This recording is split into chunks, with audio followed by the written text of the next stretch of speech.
Good morning. Good morning. How are we doing? Well, today we're going to talk about a choice point. You know what a choice point is? Well, stay tuned and we're going to find out what a choice point is and how we can use it in our life.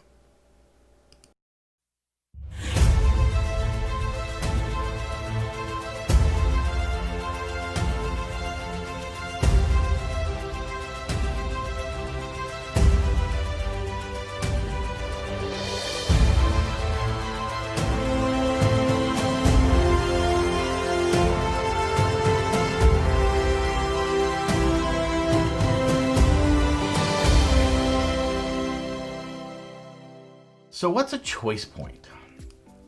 Well, at its basic level, what we're talking about here, it's a term borrowed from physics, and it's really simple. I'm going to make it really simple and try to dive in, but it's basically just a branching, it's a forking, it's like what we would think, right? That it's a point of possibility.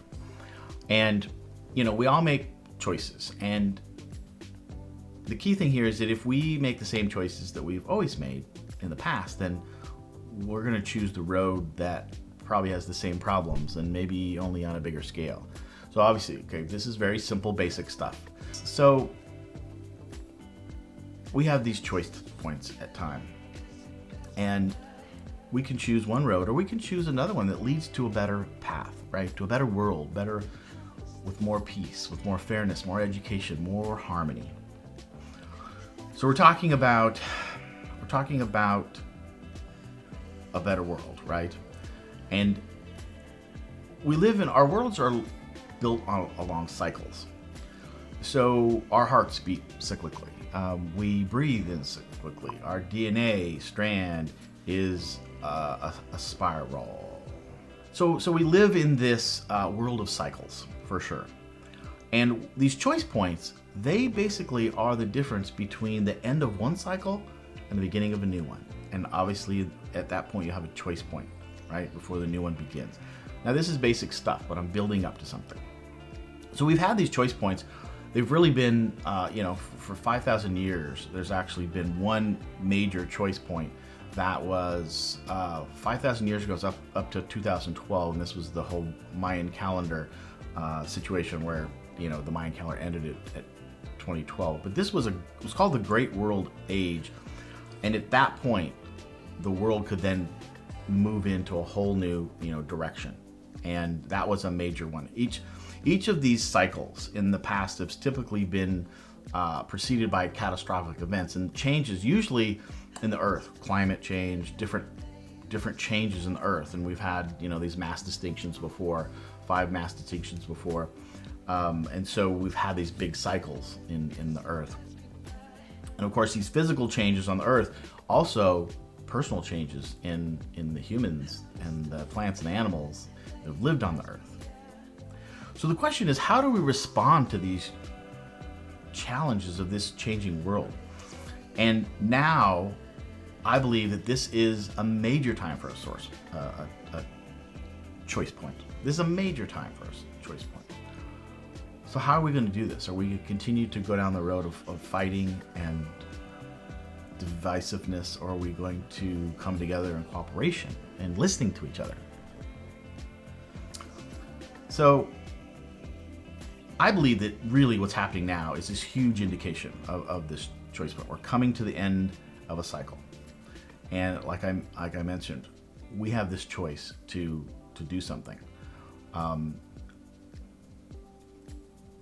The writer Barbara Marx Hubbard, I don't know if you've heard of her. She was a sort of a socialist or philosopher, futurist. I'm going to read this. She said, and this was written in 2011, I believe, "I think what is unique about the time on the planet Earth is that we've hit a global set of crises: pollution, overpopulation, climate change, global warming. All of these things together could lead to a collapse of our civilization." Now, she believed that if we didn't change something, this was 2011, and of course this was all leading up to this big choice point of 2012, that we couldn't be sustainable, on our Earth. So now this year, and I remember reading that and hearing about that, and then I realized this year, well, okay, we still have all those issues, right, that she talked about, that we're still working on, that are still issues that are bubbling. Yet now we add this pandemic on top of that and an economic depression. A depression. Not a recession, but a depression. Social unrest that we haven't seen, in decades. And then you throw in some murder hornets and, some crazy hurricanes, and we got some crazy shit going on this year. What, right? This is some wild. So this all together, if this isn't a choice point, then I don't know what is. This is a time that the universe and the world is telling us there's change going on. So my question to you is, are you going to ride this change? Are you going to use it as a catalyst to do something, to change for yourself so that we can change the world? Or are you going to sit in fear and be ruining your health in the meantime? Because we know that fear and uncertainty just wrecks our immune system, which we know now is we've got to take care of ourselves better than ever before. And so the fear and the uncertainty, I get it. It's real. And I understand that it's not easy. But if we could come out and look a little bit at a higher level and realize that this is an opportunity for all of us individually to figure out who we are and what we can change into for the better, and how then we can help the world change and make some changes. Now I know this is big stuff, and this is why I hesitated how to even do this, but I thought I had been called so much in this last week to just connect with people and to get this message out, and you can kind of tell it's a little bit nebulous. I'm not sure what this all is about, but I know that the world is changing, and I know that I'd rather take this opportunity to ride that wave of change into something much, much better. And I feel that the world needs this now, and that we need to figure out how we can collectively come together to make this happen, because people have been trying this for a long, long time. I mean, Barbara Marx Hubbard and Greg Braden, Harry Massey, there's a whole bunch of different authors that I've read on some of this topics about conscious evolution, and they've been working on this, and we're still, struggling. How can we finally use this time, which, they've all said at different times in the past that this is the time of change, this is the time of change, that, this is our choice point, and things still are going, in my estimation, not in a great way. So how can we finally get the message across? What can we do? How can we lock arms and go forward? I think this is really, really interesting time, and it's so divisive, but I can, you can tell that there's some good things that are bubbling, right? I mean, the social unrest that's going on right now is, it's hard, but it's really bubbling, and it's really needed. What I'm feeling is this time to connect and to talk about this stuff. And in this most unique time when we're all now connected over the internet and through these lives and through Zooms and whatever, what an interesting time, because now we're all embracing that and how we can get together pretty darn easily, right? I mean, instead of having to go to meetings or fly places or whatever, we can talk to people all over the world in a second. And let's use this opportunity to connect. So I believe we're on the cusp of this massive transformational change.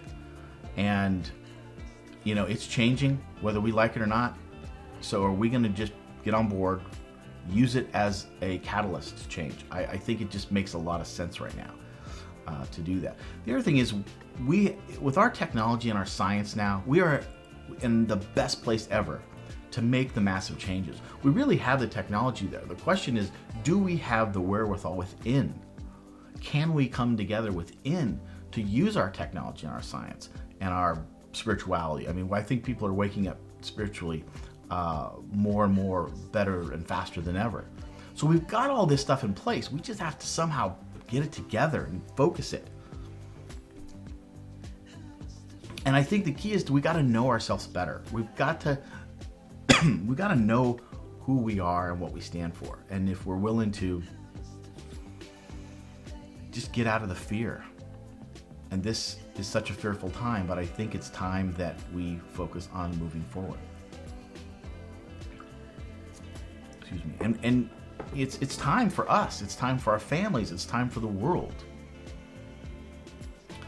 And clearly, if there's this much on the line, our world, and the way Barbara Marx Hubbard talks about this, I mean, this is mass extinction at some point if we don't get this figured out. It's a pretty big deal. So let's take the time. Let's get this right. And I think it's going to happen through, or at least it can start there, through these sort of grassroots collaborations, entrepreneurs and thinkers and thought leaders and light workers coming together. And people have been doing this before, but they've been struggling culturally and politically. It's not easy to make this massive change. And and then we're gonna all run into imposter syndrome. I know I do. It's like, well, who am I to talk about this or to do something? I don't know. Why not me? Why not you? Why not? With the technology, how hard is it for us to get on a couple Zoom calls and start talking about this and start connecting something? Like I said, I don't know what this is going to turn into, but I just felt compelled to get this out. So,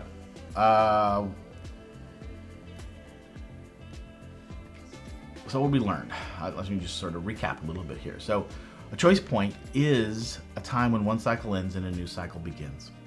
It's a window of time that we have our choice, and it's a potent time. It's a time where the choice is magnified. And I think that's now, right? We learned that we're in an age of a huge choice point now. We learned that we have the opportunity to change. We have the right people, we have the right technology, we have the right spiritual awareness. And we learned that we can't sit in our fear right now, and that it's time to do something. And that by collaborating and getting teams together and starting to talk about this is something that I'm wondering if anybody wants to, do that. And so I'm just throwing this out here. So this was the first time that I kind of coalesced my thought process on at least what I am understanding now. I haven't really been able to do that until now. So I've reached out to a few people, different coaches and what I call light workers, to just connect some way. I will continue to research and follow up on this. If you connect with me, whether you want to get involved or not, you'll be able to follow along. I'm going to start to write about this and coalesce the idea a little bit more. So appreciate you checking in. Share it with your friends. Let's see where this goes. Until next time, have a great week, everybody, and I'll talk to you next time. Bye.